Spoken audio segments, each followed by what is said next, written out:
they expensive? No, they're not expensive. They are cheap. These are the best, the smallest, the fastest sweepers in the world. Wow, that's amazing. Yes, it is. Do you have to do chores at home? Yes, I have to clean my room. Right, then the sweeper is for you. Brilliant. And do you like playing computer games? Yes, I do. Then the sweeper is for you too. Great. Is the sweeper for me too? When's your birthday? It's on 21st of April. Yes, you're lucky. It's for you too. Wonderful.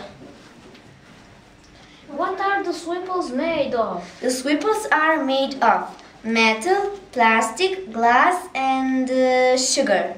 Sugar? Yes, the sweetest sugar in the world. Fantastic. So, boys, who wants a sweeper? Me.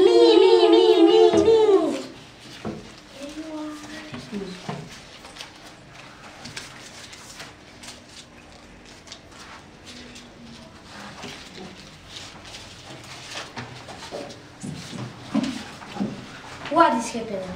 Olivia is selling sweepers. Yes, but we bought them all. I bought one. And I bought one too. And I bought 3. Can I see them?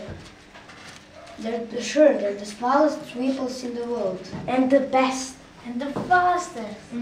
But What do they do? what What do they do? Yes, what do they do? Well, we don't know what they do. That's right. What do they do? Hey, Olivia. Yes, where is she? Olivia! When I grow up, I think I'll be a detective with a skeleton key. I could be a soldier and a sailor too. I like to be a keeper at a public zoo. I own a trumpet and I play a tune. I'll keep a spaceship to explore the moon. I'll be a cowboy and live in saddle. I'll be a guide with canoe and paddle. I'd like to be a driver on a diesel train. It must be fun to run a building crane. I live in a lighthouse and guard the shore, and I know I want to be a dozen things more. Furthermore, a boy lives more the balance. I think I'll be a them by taking turns.